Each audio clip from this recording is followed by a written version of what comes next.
Okay, so Brigantia, I believe, came into being. It was an MBO from Clarinet, and I think the sort of motive for that was you had a vision of offering some slightly different version of value-added distribution. Is that right?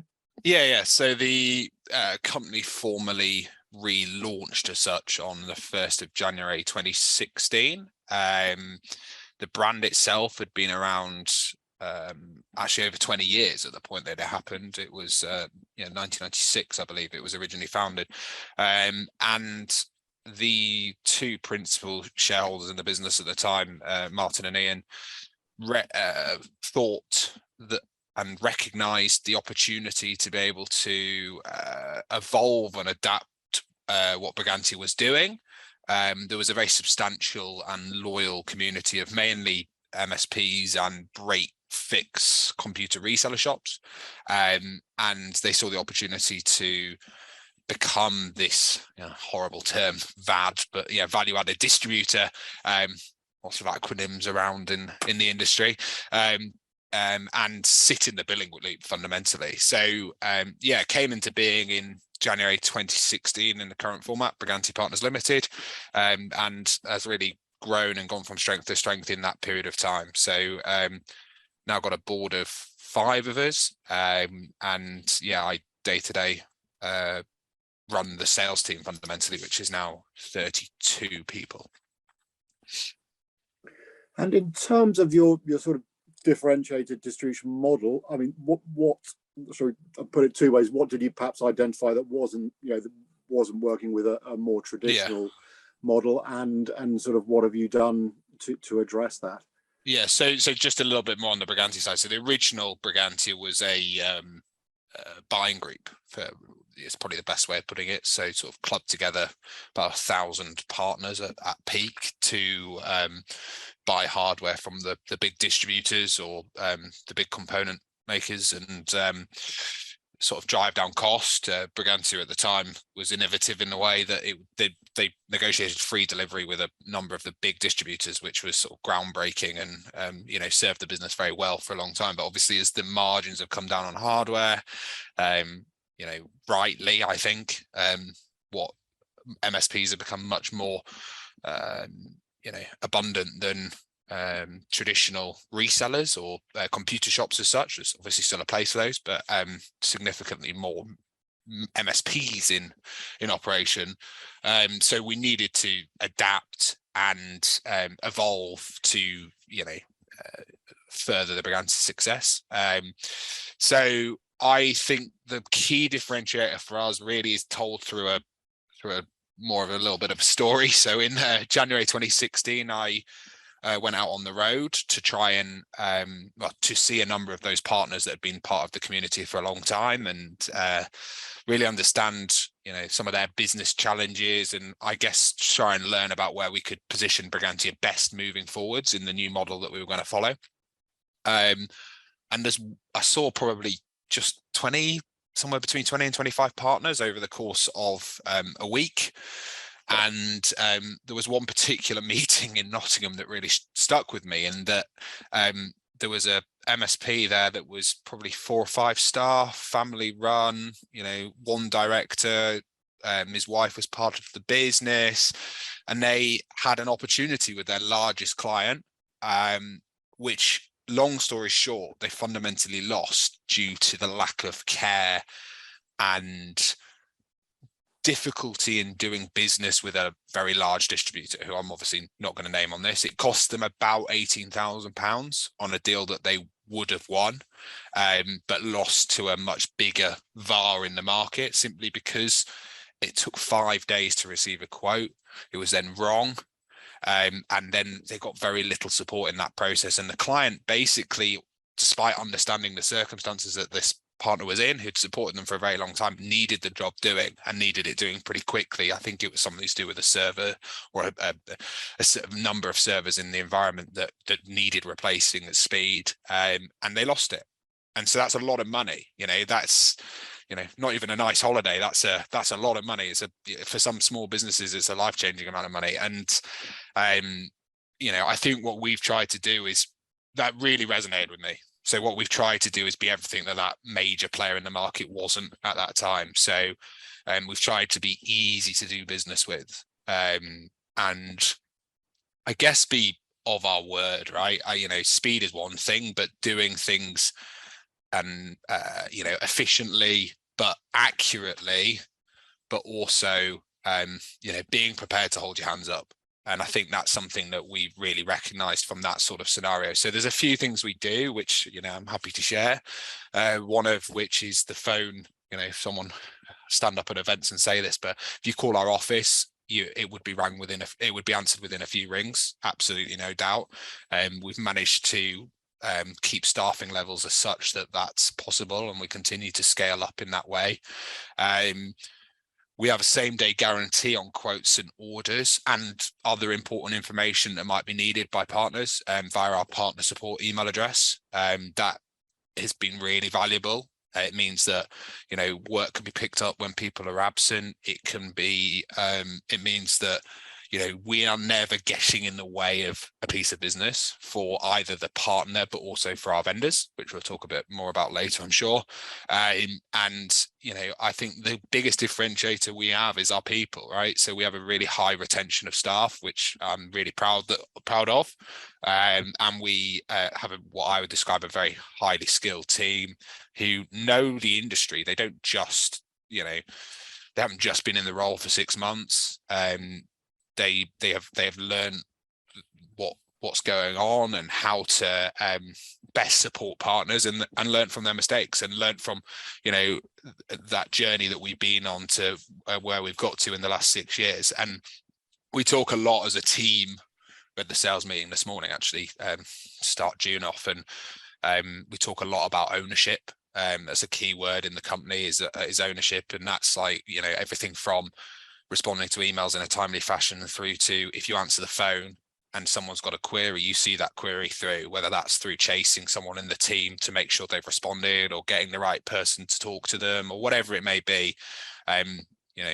That's where we've really tried to be different. And they sound like simple things, but in practice, as I'm finding out at times, if I'm completely honest now, as you get bigger, keeping that level of customer service is, more difficult, but something we're passionate about doing, and happy to challenge the team day to day to make sure we're doing that, and they rise to that. To support that growth, we'll onboard another 3 members of staff in July, 2 of which will be in very much customer facing roles and adding to that resource so that we can keep that same day promise going. And yeah, that's fundamentally it, I think. And in terms of the focus of the company, cybersecurity is your sweet spot. Excuse me, but was that a change from what the company was doing pre the MBO? So you made, it was a definite decision to focus in on that cybersecurity. And I think, is it 16 partners you have at the moment? But So we did, I guess, have the old antivirus relationship and things like that, but obviously the landscape, particularly in the last sort of 10 years, but even more so if you zoom in on the last 6 or 7 years, cyber's as a market is billions upon billions of pounds more than it was in 2015, 2016. So we have focused on it quite deliberately, but I think it's been quite a natural way for the business to go. We have 16 what I describe as vendor partners that we work with. We've been very careful, I think, is what I'd say, as to who we bring on from a vendor relationship. We like to make sure that the channel's got clarity. We think that's a good thing for ourselves, but also the partner community and the vendors that we're working with. So those 16 vendors, to be honest, people listening and yourself, may not have heard of many of them beforehand. There's some obvious ones that I'm sure people have done. We've got, market leaders in the form of KnowBe4 and Keeper in the password management space, Heimdall in the patching space, but we're not afraid of taking on a vendor relationship that has no brand in the UK. It doesn't matter to us. It's all about the technology. Is it unique technology? If yes, then it's potentially got a place for us. We think that technology we bring on board should solve a genuine problem. There's lots of technologies in the market that you don't really know where they fit, where they sit, what are they actually doing that something else isn't? Is it really needed? Because traditionally our focus has always been sort of small, medium businesses with the partners we had from Brigantia in the past. That was generally, small and medium-sized resellers. That's kind of changed over time and evolved over time. But naturally their customers are small, medium-sized businesses, and so they haven't got thousands upon thousands of pounds to be spending on stuff. They need to buy technologies that are going to make a real difference to them and noticeably increase their security. So solving a genuine problem's one. We've talked a lot in the past as a business about focusing on proactive defense. That stems from our technical team, which is a small technical team, but they genuinely, when they test things, are looking things that are proactively defending clients. They're not, the days of a reactive antivirus, for example, or other reactive solutions, I think are pretty limited. They do have a place, but if you can do more before something might reach that point, we think that's really important. So I think most of, if not all of our solutions are considered proactive. We thoroughly test them. I guess that's one of our differentiators as well, in the sense that we like to have done the due diligence on behalf of our partners. Again, that goes back to sort of the traditional days. Small, medium-sized reseller partners don't have lots of spare time. Most business owners don't have lots of spare time, and I think at the end of the day, if we can do a lot of the early legwork for them, the due diligence, make sure our vendors are financially viable, that their technology is good, it's not going to cause the partners any problems, then that's a big value add we can do. So we do that. And I guess the biggest one, which I've neglected up until now, is it's a new revenue stream, right? I think there's no money in the market for me changing a blue one for a red one or a green one for a purple one. That's not in anyone's interest really, unless they've got the partner community's got a genuine problem with a piece of technology, which is unlikely, right? Most vendors that get established are serving a purpose of some sort. So we want to try and complement what partners are doing. We want to take them new ideas, we want to take them new technology, we want to give them new ways to protect their clients, right? But we also want to make them more money. That's why they're in business. And by providing a complementary, unique vendor portfolio, they can make more money. And in terms of just the sort of the depth and breadth, because I can't remember the last count. There's somewhere about 100, give or take, different security names, spaces, whatever, Yeah. So what is it that you're covering, and would you say that it's pretty much an optimal security solution, or just some idea of what you are doing? So I don't think anyone's ever fully secure, are they? I think at the end of the day, there's always going to be an element of risk, and I think risk is fundamentally something that any business owner or board of directors have got to make their own decisions on. But we like to try and arm our partners so they can arm their clients with enough information for the client to make a informed decision about where they would like their risk to sit, because there is always going to be some. So we actively avoid any overlap between our vendor partners. So we sign a vendor for very much a primary reason.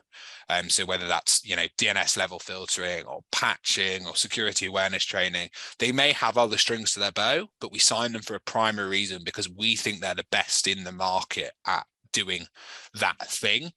And each of those, by us doing it in that way, means our vendors are complementary of each other and are not competing against each other. Because if our vendors are competing against each other, then how many other options are there for the MSP to go out and buy if they've got 2 or 3 from us, 4 from another of our competitors, 3 from another? It's endless and endless. So we've tried to take what we believe is the best, for a variety of reasons that I've gone through, brand not being one of those. It's helpful, but technology and commercially and ethically is the right vendor solution to work with. And I guess in an ideal world, if someone was starting an MSP tomorrow, they could just buy our services. We've done that due diligence for them. In terms of like the perfect security stack, I think there's some really obvious basics that need to be there, but I'll touch on a couple of areas that I think are often really neglected. DNS level security is one, particularly on like at the endpoint. It's not that widely known, but over 90% of ransomware gets its encryption key via DNS traffic, and it's something that most MSPs are not protecting on the endpoint. I think there are some technologies out there. There's a product from Cisco that does that, which is a competitor to what we're offering. We offer the Heimdall solution, but traditionally it's been really difficult to do, right? There's a lot of pain to get technology like that to work properly from a vendor perspective, huge amount of development. And that's the reason that most of them haven't done it. Most of the antivirus players haven't done it. That's a huge recommendation to any MSP, is to look at that space. The other one that is neglected, but I guess is quite recent, is this issue of password hygiene. The passwords have been around for years, but at the end of the day, I think it's only really come into being that passwords really need to be managed effectively, and people have really understood that they are a key reason as to why breaches happen. I think it's just been kind of taken for granted that people have passwords, and as long as they're not using cat or dog or whatever, they will be fairly well protected. But that's not the case anymore, and over 80% of breaches come through bad password hygiene, and it's something that can be so easily resolved with a password manager. We only really got into this space sort of 18 months ago, and actually what I've found personally, let alone it making me so much more secure, it's actually made me significantly more productive and efficient in what I'm doing day to day, because the process that you go through when you're using a password manager, once it's fully set up, is completely seamless. It's covering multi-factor authentication, it's covering the password piece. You don't have to input anything, it just happens in a seamless way. And I think that's something I know from our own partner base, in terms of like penetration across customers, that's probably the least sold service at the moment of our sort of portfolio of vendors, and that's because up until a few years ago you had LastPass, and that was probably it, and people weren't trusting of something that gave all their passwords to a vendor. That's changed, right? And the levels of security that these technologies go to and how they store passwords, that's no longer an issue in terms of a security standpoint. The bigger issue is password hygiene and managing passwords effectively. And I'd say that alongside DNS level security on the endpoint are the most neglected areas we see. The market's learning, as it always does, and it's learning at speed, but whether it's our technologies or just something else in the market, I would highly recommend that partners, MSPs and resellers, if you're not selling something in that space, you should be, and that's something that you can really help to protect your clients by doing. Yeah, and in terms of the vendors you work with, I believe that they're all required or are happy, and no doubt happy to fund an individual within your organization as a product specialist for their solution. Is that right? Yeah, we do it in a few different ways, but certainly our major part of vendor relationships and our established vendor relationship are all funding a product specialist in our team, simply because it works. I think that's the key thing. Our experience and numbers demonstrate that it works as a model. Sometimes vendor partners can be skeptical of it in the early stages, but as a role for both their organization, our organization, and a partner organization, it just works as a role to have in place. So they act as a liaison between my team and the vendor, between the team and the relevant partners, but also with end clients on behalf of partners. And I think that's one of the most valuable pieces. They're doing multiple demos on a daily basis to end users, either as the partner or in conjunction with the partner. And they can be really objective experts because they're not employed by the vendor.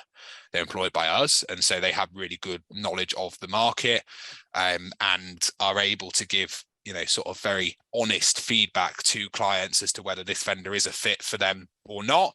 And the other area that they are really helpful for partners with, and I guess also end user IT managers as well, is from a training perspective, right? So they are, really know how these portals work inside out, how to manage the vendor solutions, how to optimize them for certain environments, and they can add real value in that way. And in terms of the portfolio you do have, I appreciate there might be sort of commercial sensitivities around it, but are you aware, or are you, the one or two areas within that space that you think it would be nice to have a solution or a different approach? Or as I say, but I know you don't want to give away what you might be up to. No. So some thoughts about that. Yeah. So we I wouldn't divulge too much, but in terms of gaps, there's one glaringly obvious one. If anyone sort of looks at our vendor portfolio, is that we haven't got an encryption vendor, sort of endpoint encryption vendor. It's something that we would like. We have spoken to a lot in the past, if I'm honest, and it's just never quite met our internal criteria to onboard that vendor. And I think that's a really important differentiator for us, is that onboarding process, and the fact that we won't just take anyone on because they send an email to our info@Brigantia email address. And I think, particularly our vendors we've taken on recently, they've acknowledged the fact that it can be quite a lengthy and arduous process. So it's got to work for both parties, because we don't want to take rubbish to our partner base. At the end of the day, we want to take proper solutions that'll add value. And in return, if we sign a new vendor, I can pretty much guarantee over 100 MSPs will join the launch webinar for that vendor. And that's without us really even, trying. We just send an email out and, they all register. So because they respect the technology we bring them, they know it adds value, they know it can usually make them more money. And so it's something that we really do value. Access to our partner community is something that we will guard, very actively, and it's got to be right for all parties. And you've alluded to it there, but perhaps more sort of fully. How does Brigantia, how do you work with your vendor partners, your channel partners, to develop sort of cybersecurity? I guess both the knowledge and then the actual solutions for the end users, who obviously are the important people at the end of the supply chain. Yeah. So from a vendor perspective, that's probably a little bit shorter and easier, in the sense that we just tell them the truth. If I'm honest, we if they propose something or are going to improve something that we don't think will work, we'll tell them. And if we don't agree, they often do park it. I've seen that with a couple of vendors recently.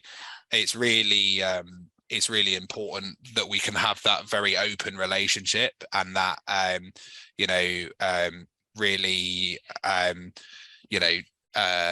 what's the word I'm trying to look at? Transparent, frank conversation. I often joke with the CEO of one of our Danish vendors, who's a very straight talking Danish chap, and I'm a very straight talking Yorkshireman. And I think that sort of tends to, lends itself to a more productive relationship, because everyone knows where they stand. They gain, and they know they gain when they work with us, unwavering commitment to their portfolio, and a hugely dedicated and knowledgeable extension of their sales team. We've got 30-ish, 32 sales team members that are going to go out and sell their service for them, and they don't have distractions because we've got a small, unique portfolio. So I think that mutual respect is hugely important.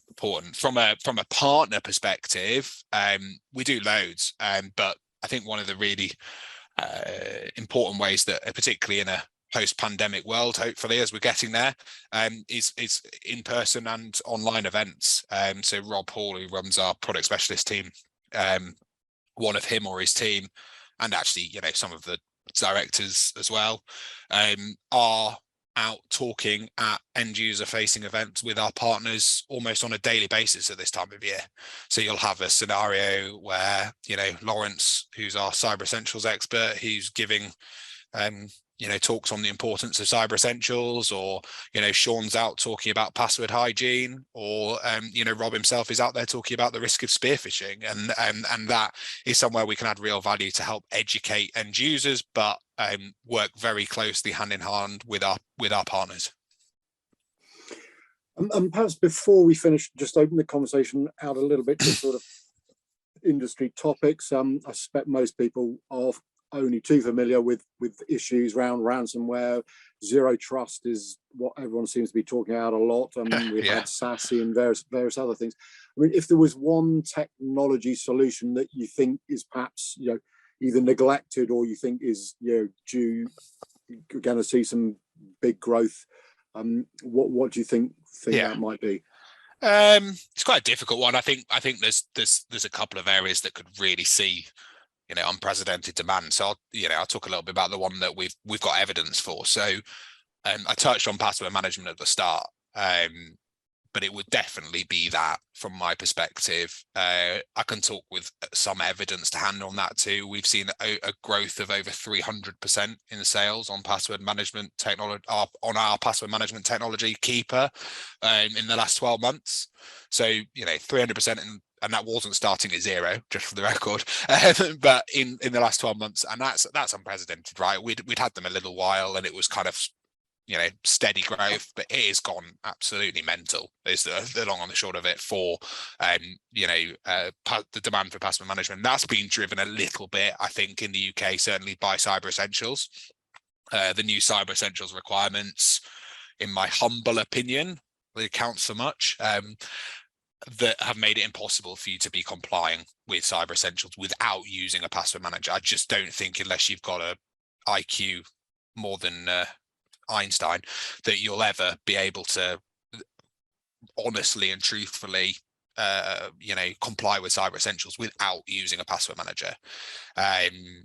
It's something that I think is a differentiator for MSPs, simply because people are not as standard including it in bundles, and from a pure reseller perspective, that enterprise side of the market hasn't started to drive it yet.